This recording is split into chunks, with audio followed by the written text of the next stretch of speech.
C'est la mesure qui a fait le plus de bruit. L'acétamipride ne sera pas réautorisé. Les agriculteurs sont en majorité pour son utilisation, mais pas tous. Pour ce membre de la Confédération paysanne, opposé aux pesticides, c'est une bonne nouvelle. Bien sûr que c'était le rôle du Conseil constitutionnel de, à minima, supprimer cet article. Ça a été fait. On en prend acte, c'est bien. Maintenant, ça ne remet pas en cause le reste de la loi qui est catastrophique. Les sages ont validé 2 dispositions très attendues par certains agriculteurs. La construction facilitée de bassines pour irriguer les cultures et l'agrandissement des bâtiments d'élevage intensif. Aujourd'hui limité à 40 000 poules, un poulailler pourra en accueillir le double.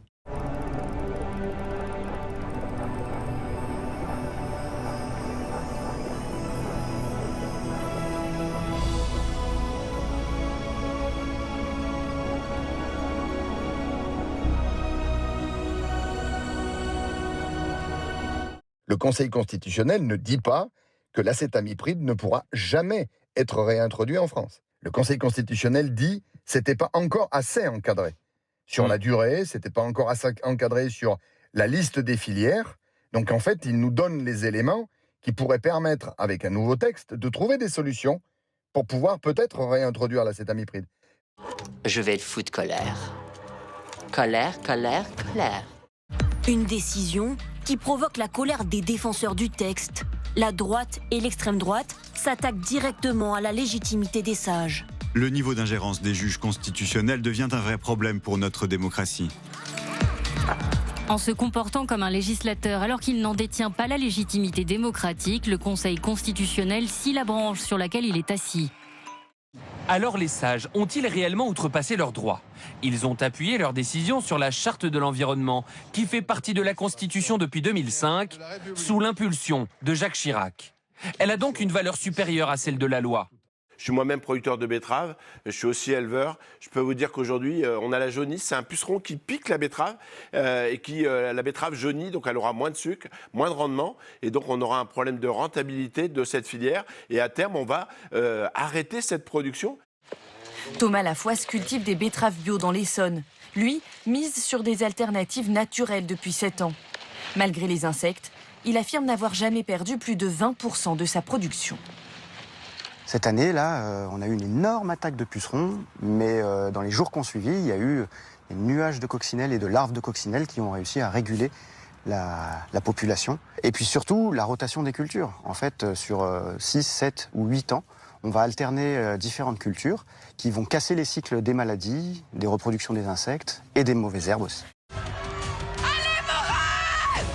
Oui! C'est génial! Regarde, elle est heureuse! Elle est heureuse! C'est génial! Corinne et Serge étaient à la plage quand le feu s'est déclaré. Ils ont assisté à la scène depuis leur téléphone. Je contrôlais depuis ces caméras-là et je voyais ici les flammes. Et jusqu'au moment où donc, tout s'est arrêté. Regardez cette image, la dernière de leur maison avant le passage des flammes. Un nouveau gros coup de chaud en France avec des températures supérieures à 35 degrés cet après-midi, jusqu'à 40 dans le sud-ouest ce week-end.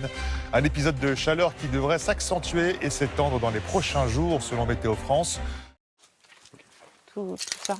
J'ai plus d'ordinateur, j'ai plus rien en fait. Je dois aller travailler là, j'ai plus mon agenda. Malgré l'émotion, Corinne, agente immobilière, veut coûte que coûte travailler. Il faut que je gagne de l'argent. C'est la première chose à laquelle je pense. Aux États-Unis, les incendies ne cessent d'embraser la Californie. Regardez ces images. Hier après-midi, un nouveau feu baptisé Canyon Fire s'est déclaré dans une région montagneuse du sud de l'État.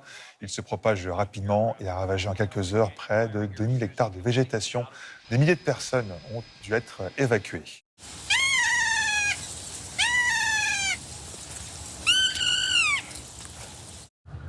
Après 10 heures de discussion, le cabinet de défense a décidé d'intensifier la guerre à Gaza avec 5 objectifs.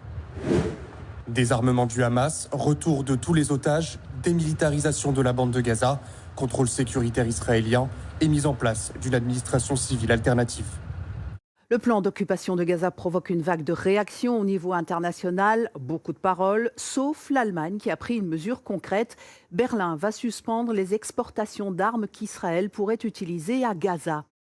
C'est le nouveau jeu dangereux et illégal. Dans les villes, des jeunes montent sur le toit des immeubles pour boire un verre ou pour relever des défis plus risqués. Sauter d'un bâtiment à l'autre, les réseaux sociaux n'y sont pas pour rien.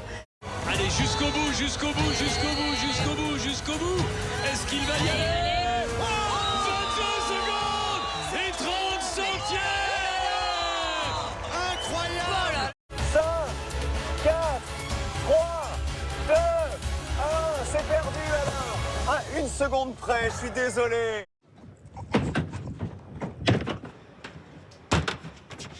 Le vide n'est qu'à quelques centimètres. Je réduis quand même vachement ça à... Il y a un décollage, il y a un atterrissage. Du coup, ce qu'il y a en dessous, c'est un peu anecdotique, quoi. Les kamikazes bananes, comme on les appelle, filent à plus de 70 km/h, avec 100 kg de fruits sur le porte-bagages. Allez vite, pour livrer avant les autres. Mais gare à celui qui se penche un peu trop. La chute n'est jamais bien loin. René Casselli est le nouveau détenteur du record Ninja Warrior en France.